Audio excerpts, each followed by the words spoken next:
अब पुतिन के भारत दौरे पर चीन की भी वैसे नजर है। चीन के सरकारी अखबार में पुतिन की इस यात्रा को लेकर भी बड़ी बात कही गई है। चीन में पुतिन के एक बयान की खासी चर्चा है, जिसमें उन्होंने भारत और चीन को रूस का सबसे करीबी मित्र बताया। हालांकि सरकारी मीडिया की तरफ से इस पर कोई बयान नहीं आया है। ग्लोबल टाइम्स में पुतिन की भारत यात्रा पर क्या लिखा है, उसे आपको दिखाते हैं। चीन के दक्षिण एशिया विशेषज्ञ लिन मिनवांग ने कहा है कि रूस और भारत के बीच समन्वय और सहयोग का एक स्पष्ट आशय यह है कि दोनों देश अपनी स्वतंत्र और स्वायत्त क्षमताओं को मजबूत करने के लिए दृढ़ हैं। रूस लंबे समय से भारत की विदेश नीति में एक तरह का स्ट्रेटेजिक सेफ्टी नेट रहा है, लेकिन अंतर्राष्ट्रीय हालात जिस तेजी से बदल रहे हैं उसमें यह साफ नहीं है कि भारत भविष्य में भारत रूस रिश्ते को कितनी दूर तक आगे बढ़ाना चाहेगा। तो चीन की तरफ से सवाल उठाया जा रहा है कि भारत रूस से दोस्ती में अमेरिका का सामना कितनी देर तक कर सकता है। अब चीन की तरह पाकिस्तान की भी पुतिन दौरे पर नजर है। पीएम मोदी ने रूसी राष्ट्रपति व्लादिमीर पुतिन के सामने आतंकवाद के खिलाफ लड़ाई की बात को प्रमुखता से रखा।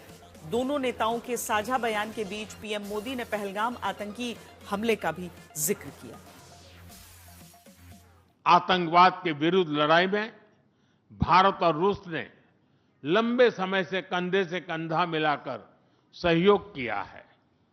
पहलगाम में हुआ आतंकी हमला हो या क्रोकस सिटी हॉल पर किया गया कायरतापूर्ण आघात, इन सभी घटनाओं की जड़ एक ही है। भारत का अटल विश्वास है कि आतंकवाद मानवता के मूल्यों पर सीधा प्रहार है और इसके विरुद्ध वैश्विक एकता ही हमारी सबसे बड़ी ताकत है। व्लादिमीर पुतिन पिछले 25 सालों से रूस की कमान संभाल रहे हैं। भारत वो कई बार आ चुके हैं। अगर वो कहीं नहीं गए हैं तो उस देश का नाम पाकिस्तान है। पाकिस्तान के लोग पूछ रहे हैं कि हमारे यहां पुतिन क्यों नहीं आते, जबकि पाकिस्तान की तरफ से पुतिन को पाकिस्तान बुलाने की कई बार कोशिश हो चुकी है। चीन में आयोजित हुए एससीओ की वो तस्वीर कौन भूल सकता है, जब शहबाज शरीफ पुतिन के सामने गिड़गिड़ाए थे, कहा था कि आप हमारी तरफ भी तो देखें। इस सवाल का जवाब इतिहास में छिपा है। राष्ट्रवादी पुतिन को अच्छे से याद है कि साल 1979 में पाकिस्तान की वजह से ही सोवियत संघ को अफगानिस्तान से अपमानित होकर लौटना पड़ा था। पाकिस्तान ने अमेरिका से डॉलर लेकर तालिबान का साथ दिया। सवाल यह है कि क्या अभी तक पुतिन ने पाकिस्तान की इस गलती के लिए उन्हें माफ नहीं किया है, वरना पाकिस्तान की तरफ से तो रिश्ते सुधारने की भरपूर कोशिश हो रही है।